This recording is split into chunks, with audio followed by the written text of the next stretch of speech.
আসসালামু আলাইকুম। একটা গজল গাইছি, এসকে হাবিবের গলা। যদি বা পছন্দ লাগে প্রত্যেকে একটা শেয়ার করে দেবে, একটা কমেন্টে বলবে যে কমেন্টে গজলটা কেমন হচ্ছে। ঘুমিয়ে যা রে লাল আমার, কিছু নেই তোকে দেবার। ঘুমিয়ে যা রে লাল আমার, কিছু নেই তোকে দেবার।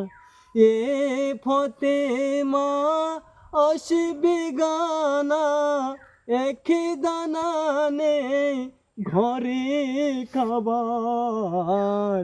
ঘুমিয়ে যা রে লাল আমার, কিছু নেই তোকে দেবার।